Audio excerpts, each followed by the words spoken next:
Welcome back. Time now for the Kickstarter, a critical analysis on the impact of the Computer Misuse Act, challenges to effective policy implementation in Uganda. Last week, the High Court, manned by Justice Musa Sekana, ordered the arrest of the Uganda Law Society President, Isaac Ssemakadde, to serve a 2-year sentence for contempt of court, citing his reverberative attacks on social media on judicial officers. This sparks bright ray and, of course, Uganda's laws and policies coming into question. And was it committed fairly well against the victim right now, or does the court of public opinion have its own sentiment to it? We shall not depend on you for now. We shall depend on the experts who know exactly what is at stake right now. I'm joined on set by George Musisi. George Musisi is a lawyer, and he is also accompanied on the show by Brandon Chintu, Member of Parliament for Kagoma North constituency and also spokesperson of the NRM caucus. The NRM caucus met a few days ago, and one of the issues that were discussed were the goings-on within the judiciary, especially in light of the Supreme Court ruling that saw the nullification of the General Court Martial. Welcome to the program, gentlemen. Thank you, Chris. Good morning to the viewers, and pleasure to be here. How are we doing today, the 17th of February, a Monday? Of course, we have life, and that is something to thank God for, but there are not so many other good things to, to celebrate. We only celebrate life, and of course, I'm always humbled to be with my brother, Honorable Brandon. Great. And I always tell him that he's enjoying his last here in the ruling government. The ruling government. Very soon, if it doesn't change, he will be in the opposition. But fortunately, he will be the chairperson of the opposition caucus. The opposition caucus. Yes. Okay, that's a bit of a challenge to you, Mr. Brandon Chintu. How's your morning? The morning is bright. It's always a pleasure to be with my prospective colleague in Parliament, in the 12th Parliament, at least I'm sure, at the Council. You know, I'm also a resident in Kila. So when I move around, I tell people, hey, come on, look here, hey, let's talk. And if I wasn't an aspirant, probably I would have shifted my voting station. Interesting there. So it's a bright morning, but good morning, viewers, and we are here. Thank you very much. I needed that kicker in order to know exactly what could be behind the scenes. I'm glad you guys are working very well, despite the fact that many times opposition politicians and the ruling party officials always give the impression of being at each other's throats. Things first, the Computer Misuse Act. I'll ask the lawyer to take us through what we might not understand as the public. Why is this question coming at this moment in time? The sentencing of the Uganda Law Society President, Isaac Ssemakadde, was on account of reverberative attacks on social media, his use of the platforms to attack, criticize, and give his opinion of what he thinks about the judiciary and some members of that arm of government. I do not know whether it's a case of selective justice, but we've seen incidents where other people who use these same platforms to air out views, not necessarily attacks or criticism, but air out their opinion, are quickly brought to book, or sometimes not even considered for, apprehension and court processes. What is there that needs to be understood that is not understood by the layman? Of course, the act which was enacted by Parliament slightly over 10 years ago was intended to curb misuse of gadgets, computers, and of course even phones by extension. They are described as computers in that case. Some of us who are firm believers in rights challenged that law initially because we thought that it was an unnecessary encumbrance on the right to freedom of expression. Now, we believe that freedom of expression is not absolute. That is the constitutional standard. Yeah. However, if it's to be limited, there are also constitutional standards under which it should be limited. And we thought that the Act was an overreach. It created offenses like offensive communication and so on and so forth. Before the Act made 10 years, there was an amendment to the same, which was moved by the Member of Parliament for Kampala Central, where they amended and even brought even harsher, stringent terms. Of course, they brought things like sharing of unsolicited information. They made it an offense that if you share with me something which I have not asked for, is an offense. The Constitutional Court has declared as unconstitutional a few provisions in the initial Act, but myself and my brother Aaron Kiza and Michael, I think, we are representing a number of civil society organizations in the Constitutional Court, which challenged even the amendment. The organizations include Chapter 4, NetPeel, and a number of other organizations, Human Rights Network for Journalists, and of course individuals like Honorable Winnie Kiza. And that petition has not yet been fixed for hearing by the Constitutional Court. So the contestation has always been that, yes, do we need to regulate social media use? Yes. If so, what is the standard? And then two, in the expression of opinion, what is the limitation? Because we also believe that if, for instance, Honorable Brandon, I make a communication which he feels has offended them, we have always argued that you have a right to institute civil action. For instance, the right to expression doesn't include the right to defame. But if you think you've been defamed, you have a right to bring up a civil action, not to criminalize speech, so on and so on. Yeah. Now, when it comes to the peculiar case of my brother and President Isaac Semakade, the issue has been, and I think that has also been a long-running debate, that if you are criticizing a court judgment, how far should you, or a decision, how far should you go and how should you use? And I've had even one time I was in court sometime last year before the Supreme Court, and actually Mr. Semakade was also there, and I remember the Chief Justice also taking issue, saying you can criticize what I've said even 100 times, but I don't want to criticize my person. So the contestation and the debate has been how far should you go when you are criticizing, and what mode? Of course, we are mindful that judicial authority, as the constitutional requirement says, is exercised in accordance with people's aspirations. Yeah. And there has been this whole debate of judicial accountability, that how far should you go? Because courts are protected, but how far should that protection go, especially in democratic society? And that has been the biggest debate. Of course, there are people who feel that no, and of course it came out even in that ruling that in order to protect courts, you shouldn't make personal attacks, and then the debate is what amounts to personal attacks and so on and so forth. So here, court went under what they said, that he offended court. What we call contempt of court is that it's not contempt against an individual, but you've desecrated the integrity or the image of the judiciary and the court. Yeah. The legal issues it raises, though, is that the peculiar nature of this particular this particular application, that the judge who was offended by Mr. Semakade's tweet is the same person who sat in decision of the matter. Of course, that raises the issues of fair hearing, because, you know, our constitutional requirement and what we call bias by courts is that an ordinary person should be able to see from a distance and say that no, that person wasn't biased. And I remember even in the Constitutional Court, it came up sometime last year in the case of Honorable Zake, when he was in even almost similar circumstances, he was ruled to have offended the Speaker of Parliament through a tweet. And he went through the Rules Committee, and then came the floor, and they recommended that he should be removed from the office of Commissioner.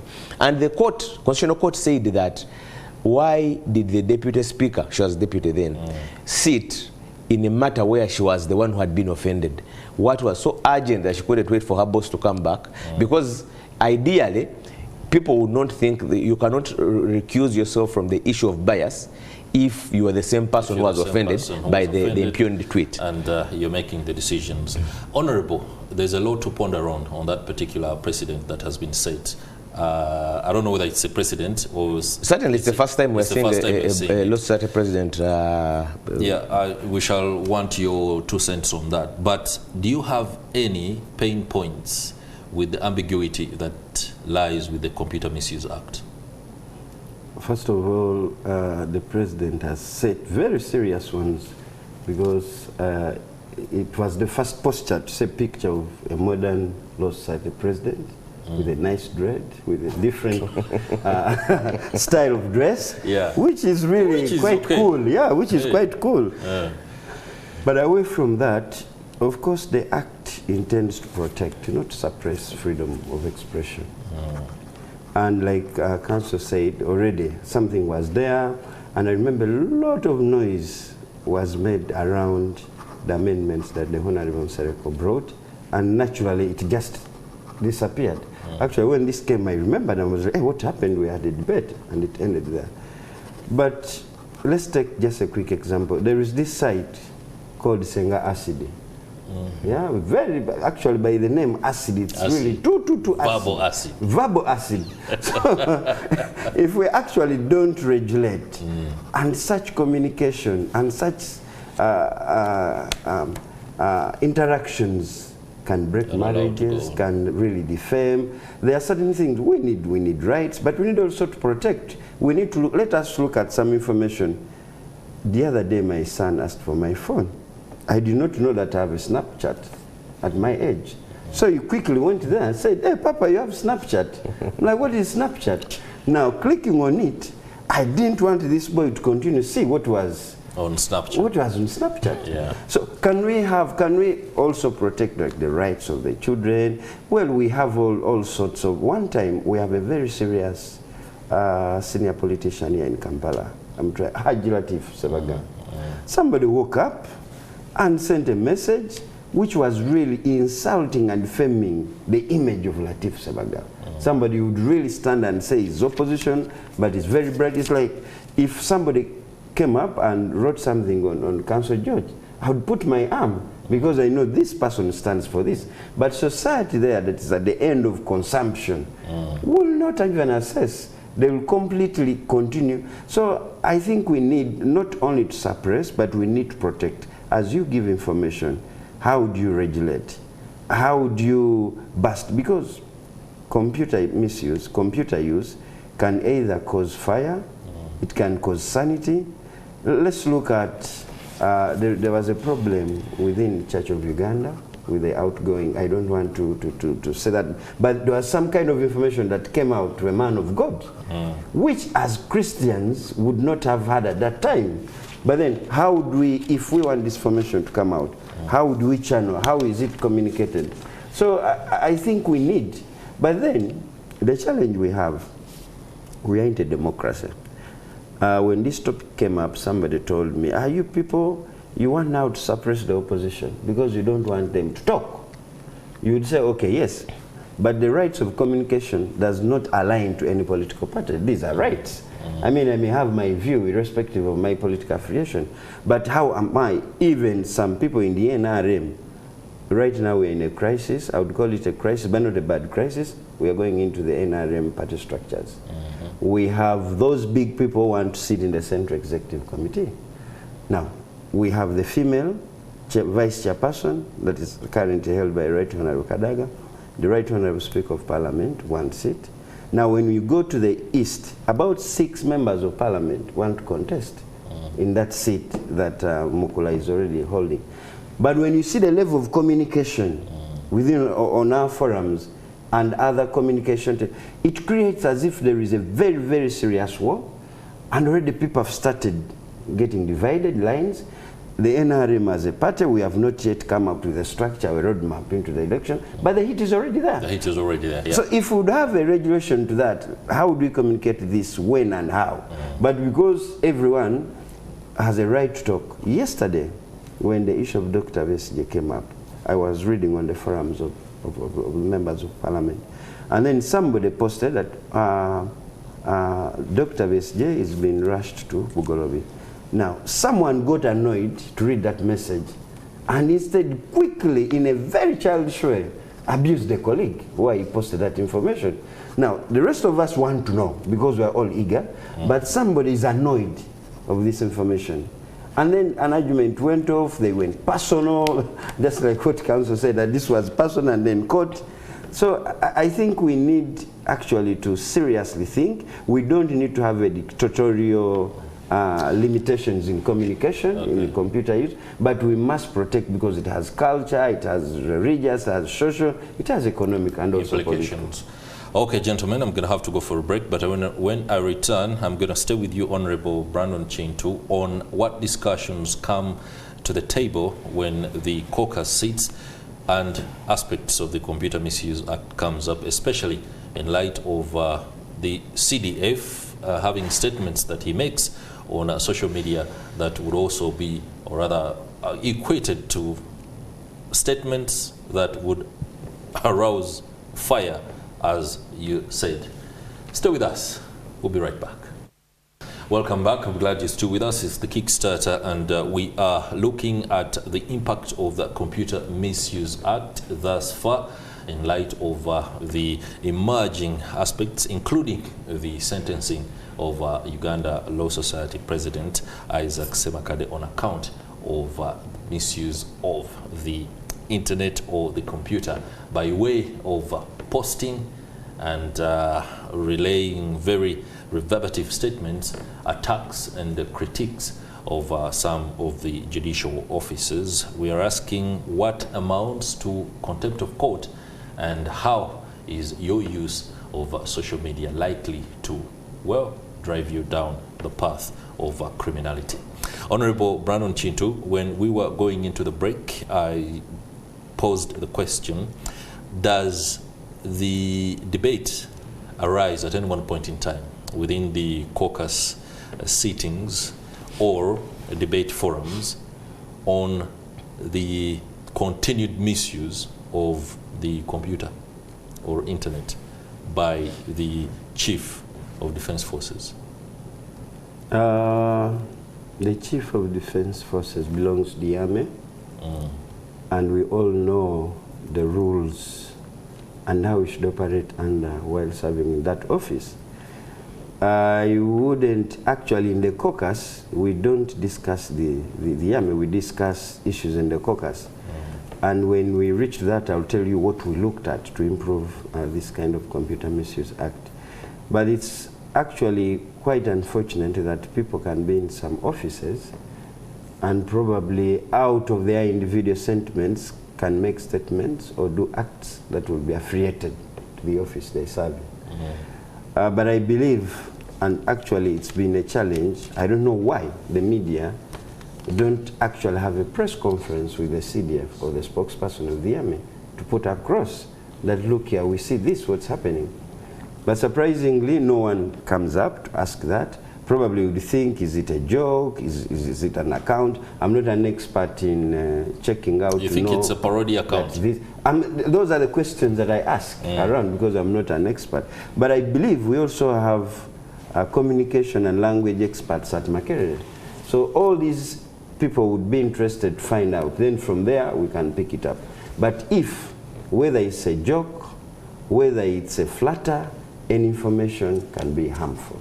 So we have to be cautious, we have to take note, because statements come up. The other day I read somewhere that there should be an apology from the Supreme Court. When we had the previous caucus, we actually discussed that. We were specifically on the Supreme Court when the chair of my party gave us the history of the court-martial and what necessitates the court-martial to be in our community. And then we also gave our views. Actually, we're going to have the next extraordinary caucus. We requested the Attorney General to withdraw. And we make some changes. We shall be reading one by one, so that we can say who qualifies. Can we get out the civilians? If civilians go, at what kind of level should they be tried in there? So, but if now such a statement comes, it also makes some of us cold. because this was an issue. We are not lawyers, we don't make laws in the workers, but as NRM MPs, because it will come to us, people will not even put a difference that this is court because it's an independent body and this is parliament. So what's your level of involvement? I was reading something, I think in the previous one, either the 9th parliament or the 8th parliament, where Mukaku and someone else, they were imprisoned still with this political, and then parliament had a stand. There is a motion, I'm trying to remember, but when that motion came, when parliament brought that motion, it affected the release. So I asked myself, as parliament, what have we done to this when Dr. Besigye has been in prison for this long, even after the pronouncement of the Supreme Court. So if we align, if we have proper guidelines, I think such talks, not even from the tweet of the CDF, we also have some other leaders in this country that make reckless. We have religious leaders that stand and make reckless tweets. So we need to really make a formal line. Okay, I appreciate your call and to have what you're describing as a formal way to deal with this. But let me stay with you just shortly on this. Isn't it, for example, plausible to consider the writings on social media of the likes of Semakade jokes? Because they also use the same. Yeah, it actually comes. This is not exception to anyone. I told you that the president was extremely different in nature. Just like if I would wake up and see Council George maybe having a tattoo which is still okay, and he appears here, you'll be shocked. But you'll have said something different. So whether those jokes, he also made a very extraordinary way of communication. There was a time he was describing the DPP and then some bit of demonstration was around. Some people may enjoy it, some people may feel offended, some people say, yeah, it's a way of whipping to awaken up. But we won't say all this must stop. Whether it's from the president, we just amended our rules of procedure, and we enclosed how do you address the person of the president while on the floor of parliament. So we should try to put it in a proper way so that it does not offer someone a different option of enjoying the space. All right, and that of course speaks to different lines of interpretation. The fact that we take very seriously the handle of the president on X, but we are required sometimes to consider the handle of the CDF something of a light issue is quite disturbing. But Council, if I don't want to put you in the fire of Justice Sekana right now, but wouldn't you think if Justice Sekana looked at the tweet from the CDF, the one that says the Supreme Court should apologize to the army, and also looked at the tweet or a post on X of Semakade requiring for a deep introspection on the part of judicial officers in the dispensation of justice, shouldn't he take the two pieces of information with the same gravity? I don't even want to personalize it onto the judge. I want to look at it from a bigger level of institutions and policy. That this is an office holder. First of all, we come from the background that, and I agree with what Honorable Brandon earlier said, that indeed there's social media misuse. That's without doubt. I've been a victim myself. There's a blogger who talked about me and the leader of opposition, how we received money. So what we did, the decent thing was to drag him to court. Okay. So indeed, there's malicious, there's hate speech, which is wrong. So there are many tendencies, and in fact even the tendencies of using social media and misusing it are higher now that every person has a smartphone. So the question is, what kind of regulation and how do you do it? So now when it comes to office bearers, the duty is even higher. For instance, if you look at, one of the problems we've had repeatedly, you even hinted on it in your preamble, was the issue of selective application of the law. That many times the intention may be noble, but how they apply it's selective. In fact, even when they are passing the Serco bill, let me call it the Serco bill, that amendment to the Computer Misuse Act, because we captured even the Hansard and put it on the court record. The speaker said that you MPs, you are the ones who are always being abused. This is your law. Please, gun.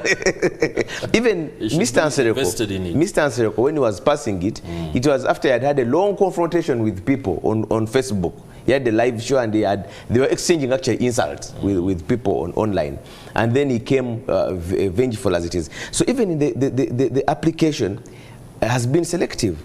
So if you look at some of the tweets of the office bearer of the CDF, and I have no reason to believe that they're not his, because I see government officers, I see my brother Rotarian Balam replying. He's always one of the first people to reply. Yeah. But if there were jokes, you realize that you're carrying an office. You don't joke about issues of foreign policy. I joked about issues of foreign policy, about, for instance, M23, about the rebels in Addis Ababa, about the war in Ukraine. You're talking about beheading. You're talking about you're a CDF and talking about beheading someone, a civilian. A civilian. You're talking about torture, that I want to remove the teeth of that person. You're talking about hanging a person who is facing a purported trial, who is supposed to be presumed to be innocent, and you're saying you even set a date that I'm going to hang him on this date. This can't be a joke. It can't be musings, like you said it. They say that there are musings in my head. So the issue, under other circumstances, those tweets would be criminal. That is what we call hate speech. Hate speech is promoting something which is trying to bring hatred against a particular group of people. So I think the issue is not even goes beyond individuals involved. Now, if you talk about court, that they should even apologize to me. You talk about parliament, which is doing its role, court is doing its role. And you say that first it was parliament, that those MPs will come to me needing. And then you talk about I even imagine Brandon and his entire committee of defense. So you talk about Supreme Court, that they should write a written apology. The other day it was the US ambassador, that he should apologize or else be extradited. So those are beyond jokes. But the only reason why he has not been brought to book is because he's the son of a president. Sadly, he's sitting in an office which is supposed to be a national office, which is an army. What message does it send? That's why I said that I would rather look at offices, that if a CDF thinks that a court decision should not be respected, why should an ordinary person in the village respect a court decision of a grade 1 magistrate? Because they say that no, even the Supreme Court, they are clowns, as they've been described. They should write apologies for writing a judgment. So the ramifications go way beyond the individuals involved, and ultimately it undermines the rule of law. It absolutely undermines constitutionalism. Great. Honorable Brandon Jintu, as we enter the final bend of the Kickstarter, the emergence of Isaac Semakade on the leadership stage within the legal fraternity in the country was one that was heralded as a change of perspective, maybe, on how things can be done. And in his radical new bar message, he was very unequivocal in talking about the need to reform the judicial service and the dispensation of justice. And one would look at this as some shake-up that is necessary, but maybe it came a little too aggressively. And maybe the timing wasn't the best, but sometimes there is nothing like timing. Change must come, reforms must be taken on.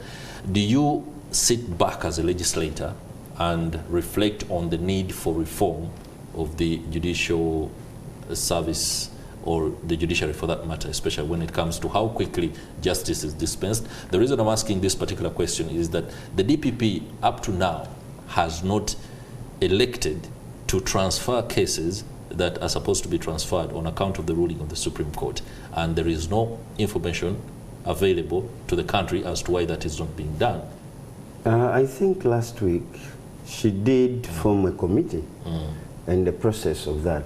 But then also as a legislator, I think what we can do, there is a very big gap, but we must efficiently allocate resources. because these people are... To the justice sector. To the justice sector, the judicial sector and all this. And also competent human resource, because how many judges do we have? Probably if we weren't in the struggle, if it was something to advocate, I would have advocated for Council Musia to be a judge so that we can quickly process. In the words of my Shushaina, ngenda banonyereza. So we really need to allocate enough resources so that work can competently be done. That's right. I think in the law they call it circuit, the area of jurisdiction.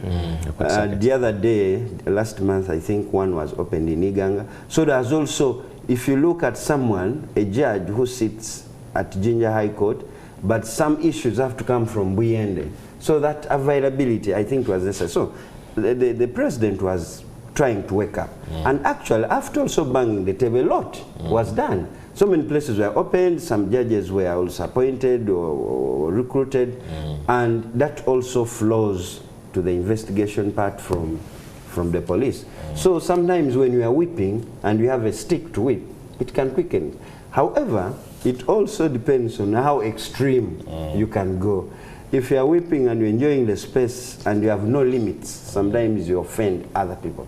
And the nature of work here, there are some people who designs to think this is our space and no one should get in it. No one should get in it. When they are holding public offices. And actually the president was also helping to say, hey, come on, let us do this because this is for all of us. And I think something got reflected out of it. Okay. Council Misuse, help clarify on what next for the DPP. The formation of a committee to expeditiously work on the transfer of these cases. Is the pace the one that actually ought to be? There is a tendency for judicial officers to drag when the case is against government, and there is also the tendency to be very quick when the case is in favor of government.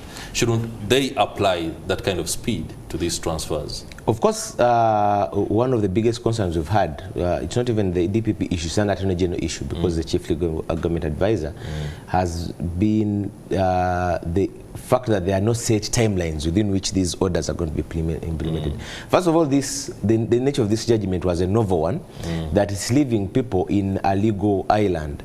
The people were remanded by army courts, but those courts no longer have any jurisdiction over them. Now they are not in any court. They are not anywhere yet. Now the Attorney General on the floor of Parliament said that we have advised that the transfer. DPP has set up an internal memo. However, the DPP cannot go to the army and say, give me those files. They have DPP has to wait for the files given to them, and of course it's a tedious and long process of initiating new charge sheets, evaluating evidence. So we are wrongly indicting the DPP. Of course, because at the point now the DPP has just said, I'm waiting. Now the pressure should be on the AG and the army to see how fast, such that DPP can only indict them after they have received. To say, okay, so when are you initiating? However, even before the DPP, there are some other cases which didn't even require the DPP. For instance, the issue of Dr. Kizza Besigye and others of that nature who had been remanded for particular timelines. Their remand in prison was up to a particular time. For his case, it was up to 3rd. That's right. So what happens after 3rd, under which remand is in custody? That's why some of us think is in unlawful custody. Yes. What does the law say, or what ought the prison authorities do in that case? Because Mr. Baine said he was waiting for the Attorney General, maybe? Ideally, people are in prisons on particular documents. You are in prison either on a remand or on a conviction. The remand usually has timelines. When the court was remanding him, he was supposed to be brought back to the court martial on 3rd. And the remand is remanded till this day. So what happens is under which remand or whose court is still in custody. So there are those who are convicted, there are those who are for the bigger remands. What they would have done, the decent thing, was to either release them or at least bring them under lawful custody by bringing them before a competent court, and such that they are under some bit of a charge. As it is now, it's a bit of lawlessness. Okay. Lastly, Honorable, as we head into the election period, 2026, Ugandans are now very afraid to go online and speak their mind. or say things that might be deemed unwarranted by the powers that be, and this is a significant slice off the dividends of democracy as we head into a very tight period of time. That is the general election. What's your say? First of all, I would just like to question the public. As we all go into this process, we need to change powers, we need to change leaders from local council one up to the president, but we have to exercise this freely without also sitting on other people's rights. The information you give may make you a win or make you lose. So let us just be conscious. No one is here to suppress your rights, but we simply wanting to protect so that we can have peaceful. I want to tell you, if a statement was just made on the eve of the elections and it's malicious, this country can go on fire. But this is all our country. We love it. So let's use information, let's use computers, protect and promote political stability, not instability. All right. Thank you very much, Honorable Brandon Chintu, Member of Parliament for Kagoma North constituency, also spokesperson of the National Resistance Movement Caucus. Many thanks to you too. Our lawyer, Judge Misuse, and aspirant for Kira Municipality ahead of 2026. In the endeavors of politics, as any endeavor for that matter, on MorningAtNTV, we always wish everybody well. So as 2026 come through, may everything flow. That will do it. That will do it for the Kickstarter this morning and this Monday particularly. It's been a pleasure having your company wherever you joined us from. Tomorrow, the discussions will be as rich as they've been this morning. It's been a pleasure. I'll see you then. Have a good day.